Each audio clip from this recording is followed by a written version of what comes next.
Mesa de debates. Oferecimento Unimed Dental. O plano odontológico da Unimed Juiz de Fora. Premium FM, sintonizada no seu bom gosto.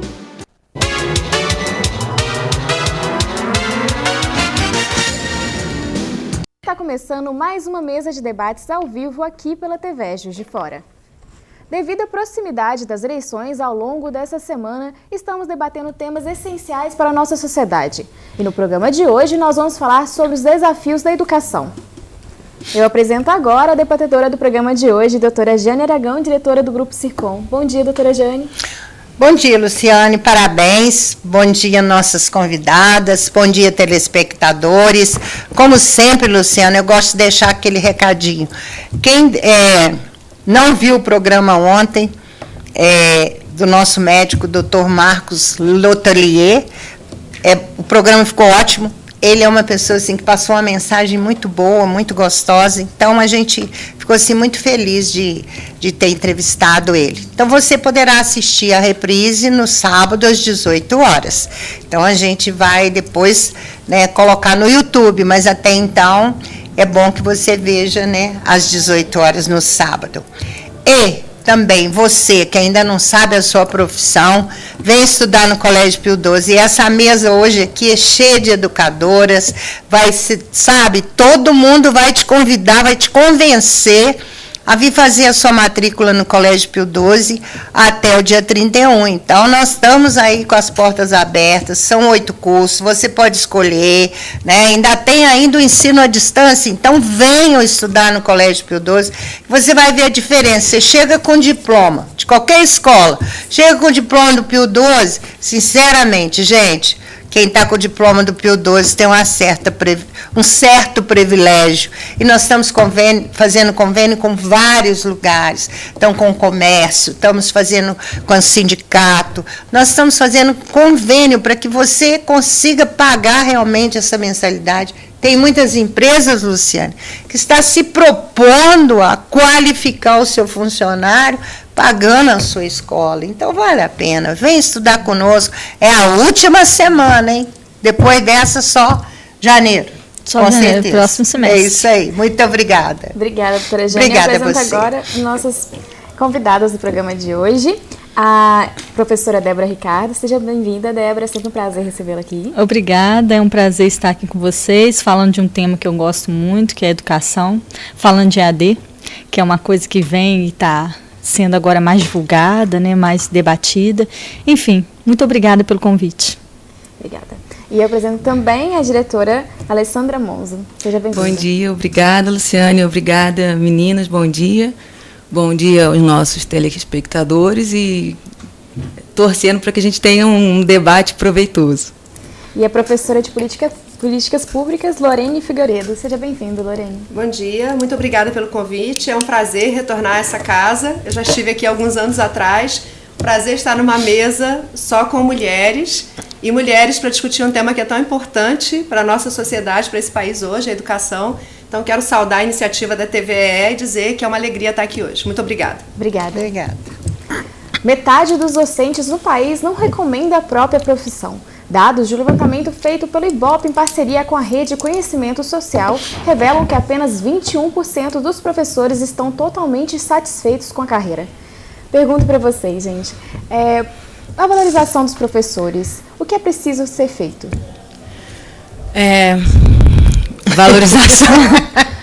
É claro que, assim, quando a gente fala de valorização de professor, salário é algo que não tem como passar por ele. Mas eu acho que muitas das vezes os professores eles ficam muito sozinhos e abandonados nas suas práticas diárias, Porque os desafios são muitos. Numa escola pública, então, são mais, dependendo da região, outros. E acho que muitas vezes os professores se sentem abandonados, se perdem, não sabem como agir. E eu acho que um suporte nesse sentido é fundamental. Porque quando a gente fala de educação, a gente também fala de relacionamentos humanos. E você imagina um professor numa sala de 30, 40 ou 20 alunos, cada um ali com a sua história, cada um ali com o seu dilema, com o seu desafio cotidiano, e o professor tem que lidar com aquilo num curto espaço de tempo. e passar o seu conteúdo, né? Então, eu acho que a gente também tem que pensar em formas da gente melhorar as relações humanas dentro das escolas, de modo que o professor consiga, de fato, ouvir o aluno, porque aí o aluno vai ouvir o professor. Porque eu acho que a gente ainda digladia muito com os nossos meninos, assim. Alessandra, eu comecei na educação em 1964, fui educadora durante 10 anos, professora primária. E isso aí que você falou, desde aquela época já existia. Professor é jogado, lançado, parece que não sei como é que é, ele é detonado dentro de uma sala de aula, assim, joga lá dentro e tal, se vira. E você fica assim, meu Deus, onde é que eu estou, o que eu estou fazendo, o que é? Mas a gente, na época, as formações eram mais a nível de matéria mesmo. Então, você tem que ensinar isso, dar isso, fazer aquilo, naquela época. E principalmente o ensino de primeiro grau, ensinar a ler e escrever. É a coisa mais emocionante do mundo. Você vê uma criança que junta uma letra com a outra e fala uma sílaba para você. Não tem emoção no mundo que pague isso.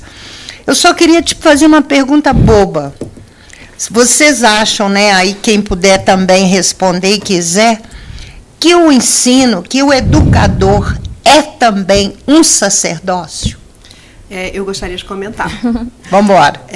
Eu sou professora há 34 anos. E minha primeira experiência foi com crianças de 6 anos, em 1985, na maior favela vertical da América Latina, no Rio de Janeiro, na época, a favela da Coab. Eu acho que não existe nenhum prazer maior do que isso que você disse. Mas eu discordo radicalmente de que seja um sacerdócio. Porque nós somos profissionais, né? Nós passamos por uma formação superior. Boa parte dos meus colegas aqui da Rede Municipal de Juiz de Fora e da Rede Estadual de Minas tem especialização e mestrado, alguns têm doutorado, e o que a gente observa é um achatamento, nos últimos 40 anos, brutal do salário dos professores, né? Eu, quando comecei, um professor de nível superior ganhava 4 salários mínimos e meio. Faça as contas. Isso para um salário mínimo que a gente vê que já está achatado hoje de R$ 954.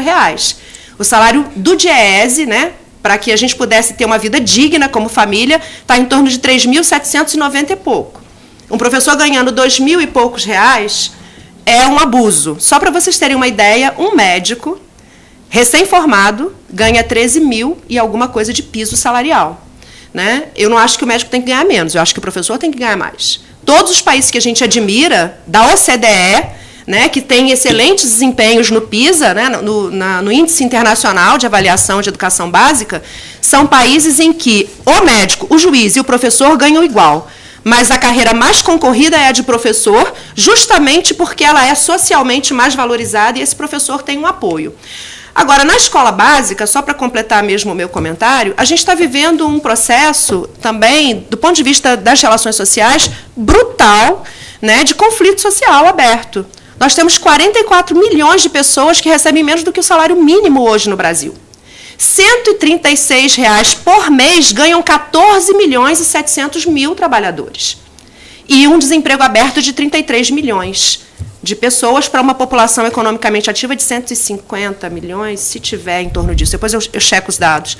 Enfim, não tem escola que dê conta dessa realidade. O que a gente precisa é casar um projeto de país, de desenvolvimento nacional, com um projeto de educação que suporte o desenvolvimento dessa sociedade de conjunto. E, nisso, o professor tem que ser uma figura estratégica, porque ele é, de fato, um dos ativistas sociais mais importantes, um dos maiores promotores sociais de desenvolvimento, né, da medida que ele contribui para a formação cultural e para a elevação da consciência do conjunto da juventude. E existe também uma formação cultural de que esse professor só trabalha 4 horas. Eu acho perigoso, porque nós temos situações, igual o professor que trabalha no regime federal, que ele trabalha 8 horas, ele está 4 horas dentro de sala de aula, ele está 4 horas fora, planejando o que ele vai fazer nessas 4 horas, fazendo projeto, fazendo pesquisa, trabalhando com o seu aluno e conhecendo o aluno. Se a gente tem em prefeituras e estados que o professor não tem um salário digno em 4 horas e ele tem que trabalhar, às vezes, em 2 até 3 turnos, você não tem como cobrar desse professor uma qualidade. Exatamente. Então, você depara com uma situação que você tem um governo que diz que paga 4 horas, ele está pagando muito, e um profissional que em 3 turnos não cumpre o que ele precisa para sustentar a própria família. Então, é uma questão também de valores e de mudar o sistema. Por que esse profissional não trabalha igual qualquer profissional de nível superior, 8 horas por dia? Por que ele não está numa escola só fazendo o trabalho que ele tem que fazer nas 8 horas por dia? Porque senão você não conhece esse aluno como indivíduo. É impossível em 4 horas você conhecer um aluno totalmente a ponto de conseguir ministrar o conteúdo e ele como pessoa. E aí a gente tem o professor de ensino básico, que é o professor fundamental nessa formação do indivíduo, porque eu acho que quando ele chega no nível superior, se ele não é um bom profissional, o mercado vai excluí-lo, mas se você não forma o indivíduo ali como indivíduo no ensino básico, você não vai ter um bom profissional e não vai ter um bom indivíduo. Então, isso é perigoso para um país. Então, e esse professor de ensino básico é o professor mais desvalorizado. É um professor que, hoje em dia, ele tem vergonha de dizer que é professor de ensino básico, e isso é preocupante. É um professor que, quando você pergunta se ele trabalha, por exemplo, numa creche, ele tem vergonha de dizer que ele trabalha numa creche, ele educa crianças. Isso é muito importante. Então, nós temos uma inversão de valores salariais que deveria haver, na verdade, uma igualdade, não só de tempo de estar trabalhando, mas também de valores de salário. Ah, mas esse professor que está ali trabalhando no ensino básico, na creche e tudo mais, não tem formação, e quem está na universidade tem. Essa realidade já está mudando.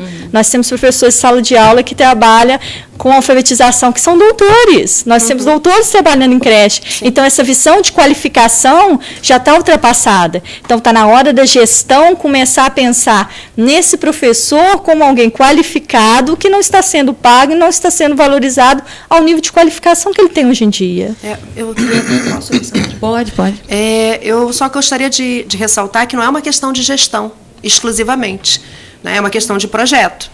Porque, na medida que a gente tem um país que opta por exportar minério bruto, por exportar soja, por exportar aquilo que a gente chama de bens básicos, né, as commodities, né, o petróleo bruto, sem valor agregado, quer dizer, sem trabalho qualificado sobre esses produtos, que dirá sobre os demais, se a gente tem um país que está com retração na indústria e ampliação do setor terciário, né, de serviços, a gente tem uma desqualificação de conjunto daquilo que é a produção. E, na lógica da sociedade de mercado, se você tem um país que continua fazendo a mesma coisa que fazia em 1500, esse país não vai investir numa educação pública de qualidade, não vai investir em formação qualificada, porque ele não precisa.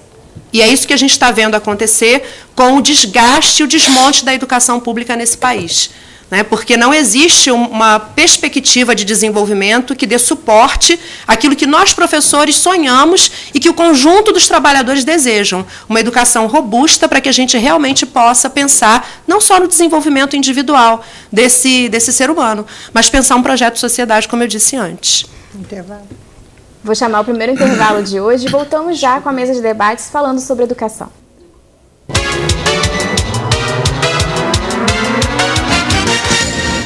Voltamos com a mesa de debates aqui pela TVE Juiz de Fora. Eu gostaria de perguntar sobre a formação dos professores.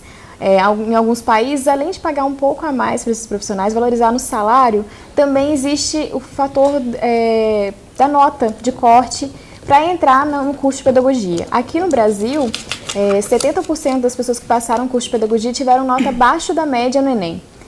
Como que isso reflete na educação? O que pode ser feito para melhorar esses cursos e a formação dos professores? Dá até um curso, né? Então, vamos tentar passar um telegrama. As colegas querem comentar antes ou eu começo? Pode começar. Uma coisa é a gente... O que está por trás do argumento? É a discussão do mérito e da peneira. Eu, como professora, acredito no processo da formação. Por isso, inclusive, que a gente não defende que haja investimento em setores prioritários na educação. Quando a gente fala em investimento em educação, a gente fala em investir da educação infantil, lá da creche até a universidade de conjunto. Isso também é um alerta. Prestem atenção nos candidatos. Tem gente falando em privatização, gente falando em parceria público-privada, gente falando em militarização. A gente defende aqui a escola pública universal gratuita com investimento público, porque a gente entende que nessa a gente tem controle social. Ainda que a gente possa ter, numa sociedade de mercado, uma complementação do setor privado. Isso para a gente não é agora mérito de debate. Então, eu queria destacar que a maioria dos nossos alunos, depois que entram, né, e começam a sua formação, isso vale inclusive para o argumento de cotas também, são alunos que têm um desempenho tão bom quanto os outros estudantes, desde que se empenhem e que encontrem as condições.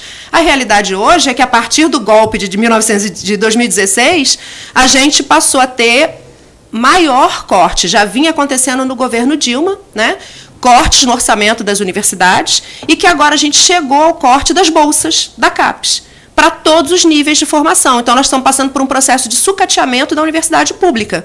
Então, esse aluno que chega de uma escola pública, com nível de renda mais baixo, que tem vontade, que quer fazer universidade, que quer se formar, ele agora não tem aquelas condições que a gente conseguia garantir antes, do acesso da permanência. E olha que a gente ainda estava batalhando para garantir mesmo, porque ainda estava em processo de implantação disso. Então, eu acho que o maior problema hoje dos nossos alunos não é a defasagem com que eles chegam na universidade. É necessariamente a questão da garantia do acesso da permanência, que passa pela democratização do acesso ao ensino superior, que eu vou lembrar aqui, constitucionalmente deveria estar garantido para todos, porque educação é direito. Né? Então, na minha opinião, a questão da formação inicial, da chegada desses alunos, não é o problema. O problema na educação, para nós que somos educadores, sempre é processo. E acho que é no processo que a gente tem que focar, com o investimento. Mas a gente também tem aquela questão de desvalorização da profissão em si. Sim. Quando você está dentro de sala de aula, que um aluno sabe que normalmente os pais ele ganham muito mais do que um professor, que ele vê o professor se desdobrando para fazer o que ele precisa sem ter condições de trabalho nem condições de salário, quando ele chega numa universidade ele quer o melhor para ele. Uhum. Então, qual é a ideia dele? Eu vou estudar para não ser professor. Eu gosto muito dele, eu acho o trabalho que ele faz magnífico, mas eu não quero isso para mim. Então, é uma questão que a população e a sociedade tem que pensar como um todo. A UFMG, a decadência em termos de número de candidatos de educação foi enorme, porque as pessoas não escolhem mais educação. Então, a tendência é que nós não vamos ter mais professores. Uhum. Então, isso é uma questão séria, é uma questão social muito séria. E não adianta o MEC ficar na televisão fazendo propaganda de valorização do professor, quando aquele aluno que está dentro de sala de aula não vê isso. Porque aquele aluno é que vai ser o futuro aluno de uma universidade, e é ele que vai escolher a profissão dele. Não adianta ter propaganda hoje valorizando o professor na televisão, se você dentro de sala de aula, aquele seu público-alvo, que o público-alvo é o que está ali. Não vê essa valorização. Então, passou a ser uma falta de opção. Eu vou ser professor por quê? Minha nota não está muito boa no Enem? Então eu vou ser professor porque, de repente, tem mais vaga. Mas tem uma questão também que é um corte social, né, que a gente observa. Se na década de 60 eram as meninas da classe média que se formavam nos institutos de educação, né, nos anos dourados, né, para ser professores, isso foi mudando justamente porque para uma parcela da sociedade ainda é mais vantagem. É melhor você ser professor e trabalhar as 24 horas dentro de sala de aula, né, fazer uma complementação da sua renda familiar com esse salário e não trabalhar, por exemplo, sem nenhum demérito, tá, gente? Não estou fazendo aqui, avaliando as pessoas pelo lugar que elas estão trabalhando, não. Do que ser caixa de supermercado, aturar aquele monte de gente chata, né, aquele patrão super explorador, e você está numa creche, se você gosta de criança, do que você está nesse outro lugar de trabalho. Então, para uma parcela da sociedade, apesar do salário ser tão baixo, ainda é uma vantagem do ponto de vista do nível de exploração do trabalho. Que ele só se dá conta de que não era tão legal assim depois que já passou o tempo. Mas aí já houve a exploração. Aí já foi possível destinar os recursos públicos para outros setores que a gente sabe que o Estado faz. Vou só citar um dado. A gente perde hoje mais de 17 bilhões ao ano em isenção fiscal para megacorporações. Não é para uma empresa pequena que precisa ser incentivada porque ela gera emprego. É para Vale do Rio Doce, é para Samarco, que sequer se responsabilizam ambientalmente, né? E os salários dos meus colegas da rede estadual atrasados. Então, eu acho que tem essa outra dimensão também, que para uma parcela da sociedade ainda é melhor estar, tem esse cálculo, ainda é melhor estar na escola. Mas nem isso é respeitado, porque aí também entra a questão da desvalorização de quem está indo para a sala de aula. Desvalorização social de classe, que aí os governos e as empresas não querem saber mesmo. Mas você está falando aí do desvio aí, mas quem paga praticamente os impostos são a pequena e a média empresa que paga para garantir. Eu não falei né? desvio, não, professora. Não, eu falei isenção. O Estado a isenção, abre mão de arrecadar. A isenção. É presente. Então, é isso aí, para favorecer. Ah, não, você vem para cá que eu te dou 10 anos de isenção de imposto, ou vai para lá ou vai para cá. Então, realmente, o que custeia isso tudo aí é a pequena e a média empresa, com duras provas, com coisas assim que realmente haja visto aí a quantidade de empresa que está sendo fechada, né? Que foi fechada esse período todo. Porque realmente sem a mola mestre da coisa, que é o pagamento, as pessoas não querem, né, trabalhar. Agora, com relação a essa parte aí de formação do aluno, aqueles professores que se dedicam realmente a formar o aluno, ele dá tudo de si, ganhando ou não ganhando, igual você está falando, salário atrasado. Não é só o salário, os imóveis também não estão sendo pagos, onde funcionam as escolas, e vai por aí afora. E as pessoas estão se achando ainda que são dono do mercado.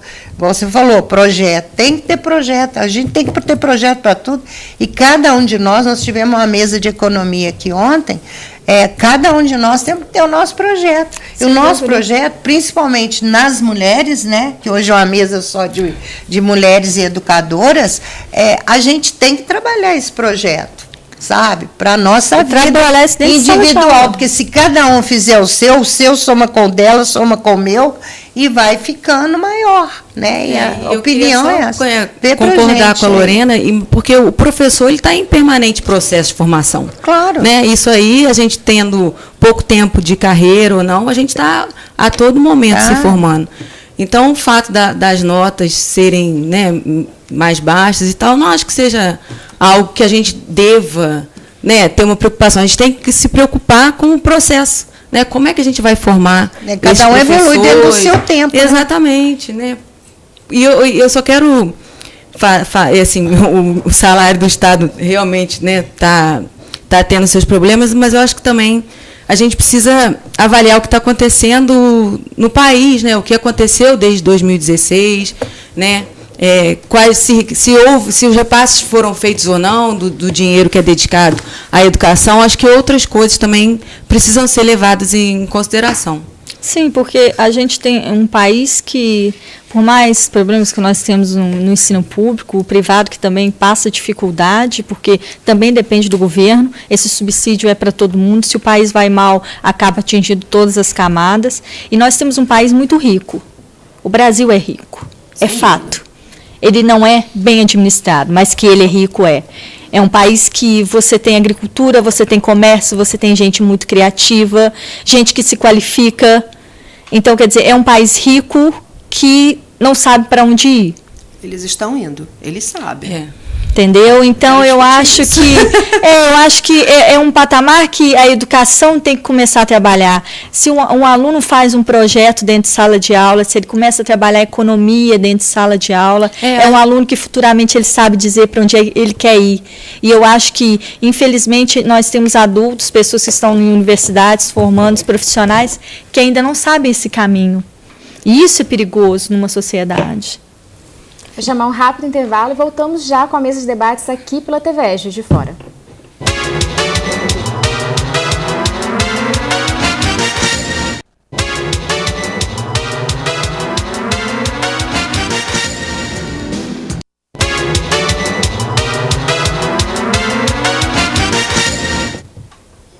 Voltamos com a mesa de debates. Lorene, você gostaria de falar sobre o que a Débora falou no último bloco? Gostaria, mas como eu estou falando muito, eu vou ceder a vez para a Alessandra, porque senão a gente acaba atropelando os colegas aqui, a gente tem que ser, né, solidário. Não, eu só queria fazer um comentário sobre o que a Débora falou. Eu acho que a gente precisa mesmo melhorar e incentivar os nossos meninos, né, a pesquisarem, a escola precisa pensar que ela precisa desenvolver com os seus alunos uma metodologia de pesquisa, coisa que a gente não faz. Ou se a gente faz muito precariamente.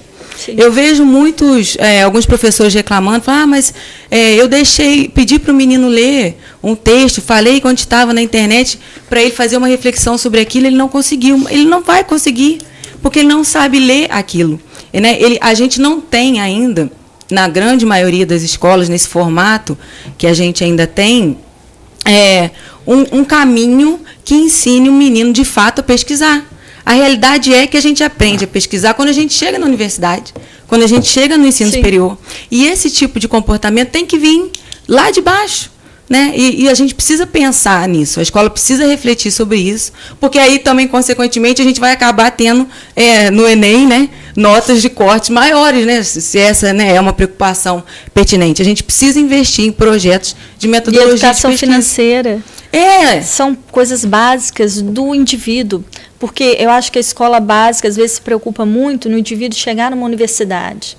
Eu acho que ela tinha que se preocupar mais, de repente, de formar o indivíduo para o mundo. Não, concordo. Porque a universidade é só uma consequência. Mas ele tem que saber fazer um projeto, ele tem que saber se posicionar, ele tem que saber calcular o que ele gasta, ter autonomia. Porque se ele estiver fazendo curso técnico ou entrar logo no mercado de trabalho, ele tem que saber se comportar. E isso é uma questão que eu acho que tem que vir da educação básica até. Sim. Que crianças a gente quer, que jovens a gente quer, porque aí a gente vai conseguir ter um adulto melhor. Sem dúvida. Né? Numa sociedade melhor e um dia plenamente justa, né, com um desenvolvimento, porque a Constituição garante, né, isso, que a educação tem que promover um desenvolvimento pleno do ser humano. Eu fico muito preocupada que a gente não coloque a centralidade do que a gente está discutindo exclusivamente na escola, né, porque senão a gente sobrecarrega de novo a nós mesmos, professores, sim, nossos colegas.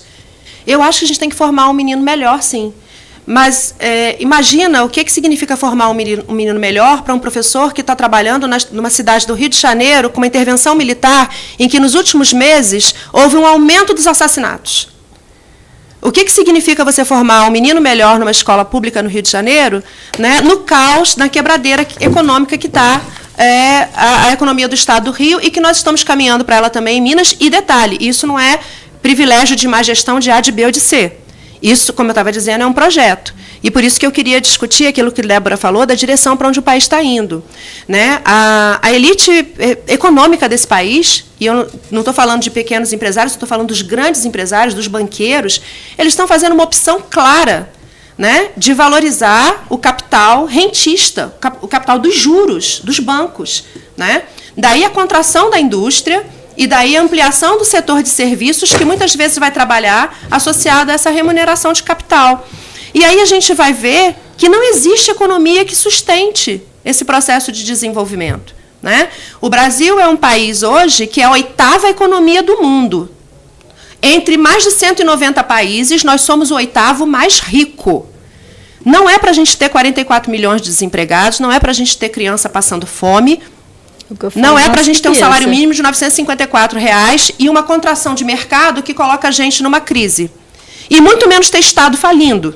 Né? Nós temos a 85ª posição em distribuição de renda.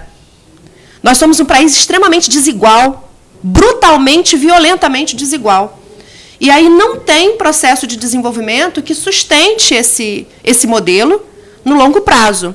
Depois que foi lançada a Emenda Constitucional 95, que foi a que congelou os gastos sociais por 20 anos, a gente na educação básica e na educação superior ainda tem que lidar com isso, porque isso também é uma bomba que está explodindo agora. O ajuste que está sendo feito no estado de Minas Gerais, no Rio de Janeiro e em outros estados, são ajustes já adequando a economia desses estados a essa emenda constitucional. Né?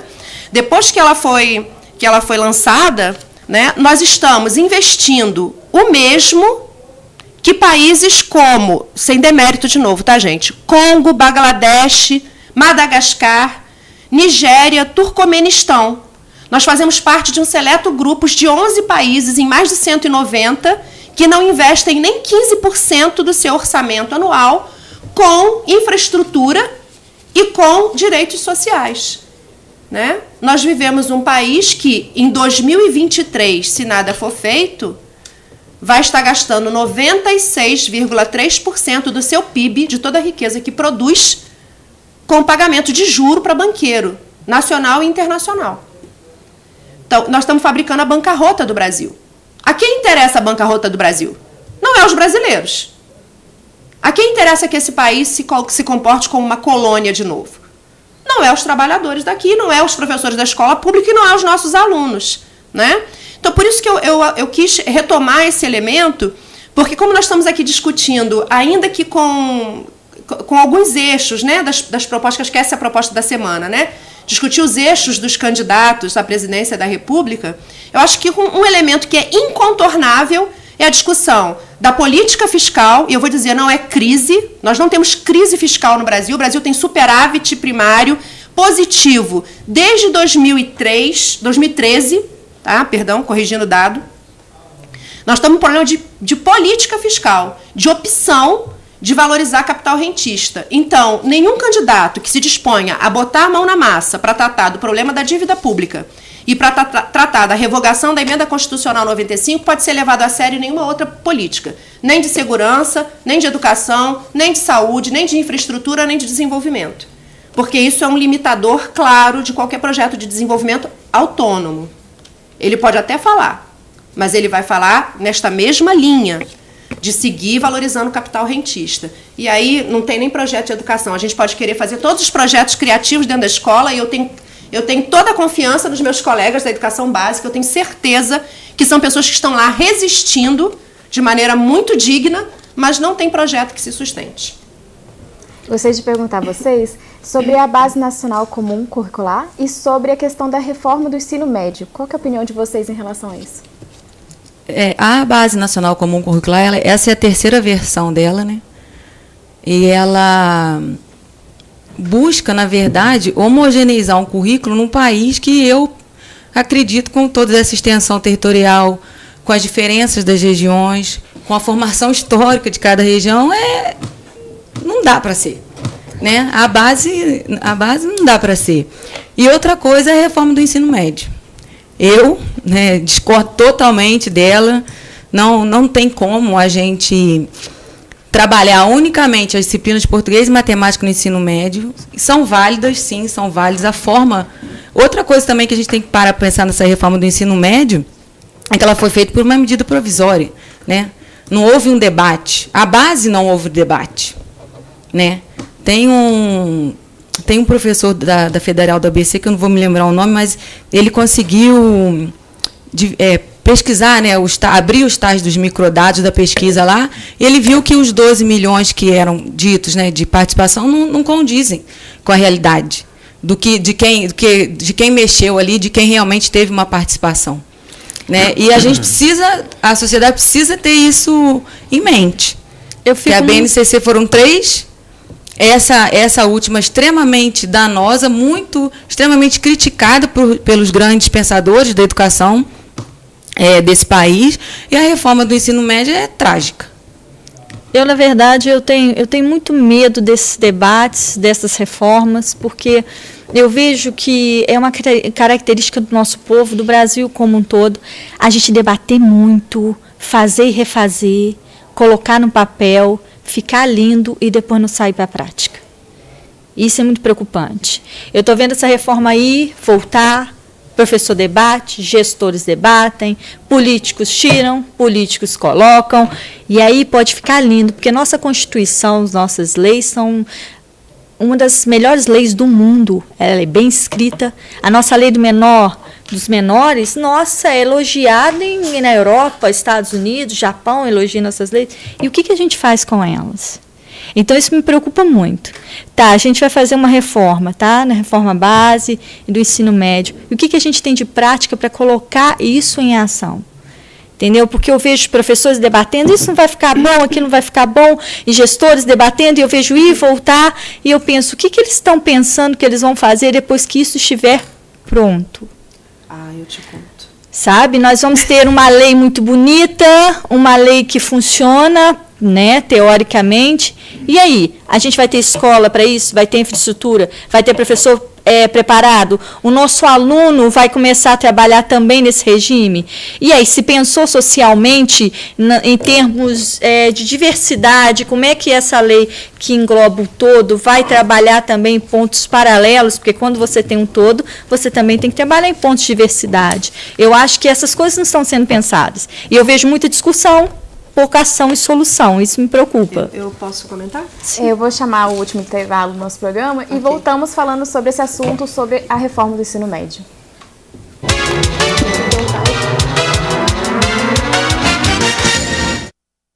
Voltamos com a mesa de debates e vamos continuar a falar sobre a questão da reforma do ensino médio. Quem gostaria de falar agora? Eu queria só, dentro da reforma do ensino médio, que é a irmã da BNCC, né? Eu queria só colocar que a BNCC, ela na prática, ela acaba com a Lei de Diretrizes e Bases. Porque a LDB, ela garante às escolas uma autonomia na busca, né, para melhor metodologia para chegar à aprendizagem, né, a liberdade desse processo. E a BNCC, ela acaba com isso. Então, ela desconsidera as diferenças que existem dentro do país, as dificuldades nesse processo de ensino-aprendizagem. Entendeu? Eu só queria colocar isso mais uma vez, enfatizar isso, porque...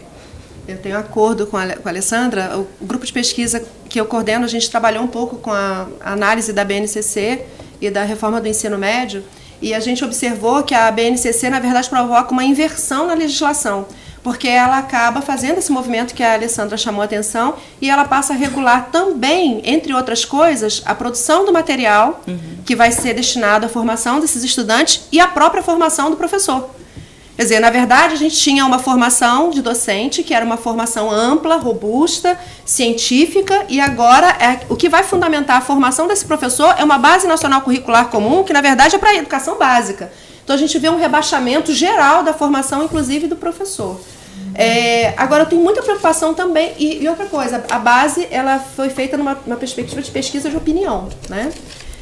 Esses 12 milhões de consultas foi assim, se você está plenamente satisfeito, mais ou menos satisfeito, regularmente insatisfeito. Quer dizer, você não tem nenhum mecanismo através do qual se possa discutir qualitativamente o conteúdo produtivo. É esse o meu medo. Onde é que está a produtividade disso? E o pior, da mesma forma como o PNE foi feito com as metas de um movimento chamado Todos pela Educação, que é do grande empresariado nacional, né, para vocês terem uma ideia, são as grandes fundações, a Ambev, essa gente toda que estava enfiada lá discutindo o Plano Nacional de Educação. Não fomos nós, professores. Tá? A Base Nacional Curricular Comum também é o projeto do Todos pela Educação. Então, eu volto a dizer, ninguém fica botando a mão na cumbuca, né, do que deve ser a engenharia química, a robótica, mas todo mundo quer botar a mão na cumbuca da educação e ninguém escuta o professor. Né? Então, isso também para nós é um problema muito grande. Agora, a reforma do ensino médio, junto com a Base Nacional Curricular Comum, na nossa avaliação, né, ela é um ajuste, o ajuste fiscal, né, e o ajuste do desenvolvimento do país na educação. Por quê? Ele prevê um aumento das horas estudadas, mas ele esvazia o conteúdo. E ele transforma várias disciplinas em práticas, o que já é também uma eliminação da valorização que a gente sempre fez do conhecimento científico na formação do ensino médio. Né? O outro elemento é que essa ampliação da carga horária pode ser feita a partir da formação técnica. E nós defendemos que o aluno tenha até o ensino médio uma formação generalista, humanista, para garantir essa qualificação geral, né, do ponto de vista social e para o trabalho que a gente sempre reivindicou. Como que essa complementação vai ser feita se a gente está num cenário de corte de gastos, né, de investimentos sociais até 2026, né, com a emenda constitucional? Como que isso vai ser feito? Muito simples. Eles vão alegar que não têm os recursos e vão fazer parcerias público-privadas e entregar isso para o setor privado, mais uma vez subsidiando o empresariado do setor de serviços educacionais, ao invés de valorizar a formação pública, onde a gente pode ter controle social. Porque eu vou lembrar a todos aqui, OS é uma entidade que presta serviços públicos, mas ela tem na sua formação direito privado. Então eu não tenho acesso às contas. Eu não posso nem saber quanto que o governo do estado destinou para aquele setor, porque as contas são fechadas, só se o empresário quiser me apresentar. Então, isso também tem um complicador. E, por fim, nós achamos que os estudantes, quando chegam na universidade, nem sabem se querem estudar aquilo, que dirá quem está no ensino médio, né? que não teve, talvez, a sorte de ter uma formação geral qualificada. Eu, por exemplo, odiava matemática. Se me dessem a possibilidade de escolher, eu não ia saber nem fazer 2 mais 2, gente, porque eu tenho estudado história, sociologia, filosofia desde o início. E a gente entende que garantia do direito à educação não é isso. Garantia do direito à educação é garantir que cada ser humano possa se apropriar daquilo que de melhor a humanidade produziu, seja na área das ciências, das artes, da filosofia, da estética, da música, enfim. A gente acha que o governo está fazendo um movimento contrário, mas é um movimento coerente com aquilo que está colocado como corte dos investimentos sociais e com o projeto econômico que está colocado. E a gente vai combater a ambos. É isso. Quero fazer uma pergunta, doutora Jane. A senhora está à frente do PIL 12 há 50 anos, um colégio que é referência aqui em Juiz de Fora. Quais as dificuldades de um colégio particular? Quais são os desafios do ensino particular? Realmente a gente começou, né, do básico praticamente, mas acontece o seguinte, as leis, né, como a professora está falando aí, elas sempre influenciaram muito no ensino. Entendeu? Então, às vezes estava indo praticamente uma turma, estava indo bem e tal. Corta o inglês, põe o inglês, tira o francês, bota o francês. Eu estudei latim na época que eu fiz ginásio. Então, eles se preocupavam em dar uma visão geral da coisa, do mundo também, entendeu? Tanto é que quando eu fazia ginásio na época, eu apaixonei pela Itália, apaixonei por Veneza, e meu sonho era passear de gôndola em Veneza. Esse é o meu projeto da minha vida. Então, quer dizer, hoje os alunos, eu vejo pelos meus netos que estão, né, já estão até alguns na faculdade, alguns ainda no ensino básico, a gente percebe que eles não têm muita visão da coisa. A visão da coisa deles é no tablet, no iPad, que eles mesmos estão procurando e estão buscando. Então, realmente, não é fácil você adaptar a sua lei à realidade. A lei é a realidade, igual o professor está falando. Ela é feita por alguns e não por todos. Ela é feita com a participação de quem, às vezes, nem na escola cursou, conseguiu um diploma pelo ar. Então, a gente realmente sofre na pele essa situação dessas mudanças, dessas implantações, dessas novas diretrizes e novas leis que realmente muda todo o aspecto, muda tudo. Então, é difícil a gente conciliar tanto a lei que manda, que está exigindo, que cobra, e que se você não faz, multa, e vai por aí afora. Não te libera um curso que você está tudo arrumadinho, mas como você não pegou lá e tal, entendeu? Então, é mais ou menos isso. Então, realmente não é fácil. Sobreviver 50 anos, aliás, 50 e poucos, 50 anos disso aí não é mole, não. Professora Jane, ainda tem a dificuldade do nível de renda, porque num país em que o nível de renda é tão baixo, as pessoas não vão procurar o ensino privado simplesmente porque não tem condições. Com a gente certeza. vê o abandono também dos estudantes do ensino médio por isso. Com certeza. Então, por isso eles desistem. Por quê? Porque eles não têm capacidade, não têm condição suficiente para pagar a escola. Aí você fica, dá oportunidade, dá desconto e ajuda daqui, ajuda dali, mas realmente não é fácil. E você tem que cumprir as cargas de impostos que você tem que pagar, recolhimento de tudo. Então, realmente sobreviver 50 anos é só mesmo o Josino, que era muito teimoso. Um breve comentário. A reforma do ensino médio, além de tudo, ainda vai provocar um amplo desemprego na nossa área. Né? O desemprego que já está elevado no Brasil, né? Que nós já temos 30 milhões de desempregados, é 27, alguma coisa por cento da população, nós ainda vamos ter professores desempregados. Então, assim, é uma calamidade e é uma temeridade que esse governo se propõe a fazer isso nesse cenário. Pegando um gancho um pouquinho do que a gente estava falando, é muito importante a gente preparar esse jovem no ensino básico para ele querer algo também, que isso me preocupa muito. A gente que trabalha com curso técnico, a gente vê você perguntando ao jovem, o que você quer fazer? Eu não sei. O que você quer para o futuro? Também não sei. Mas ele não está motivado em nada. Ele não existe essa motivação. Eu não vejo essa motivação do que a gente tinha no ensino anterior, o que as pessoas sonhavam ir para fora do país, sonhava ser cozinheiro, ou sonhava com qualquer coisa. mas queria prever alguma coisa. Então, Acabou. Nosso programa está chegando ao fim. Infelizmente, esse assunto renderia horas de programa. A gente pode voltar.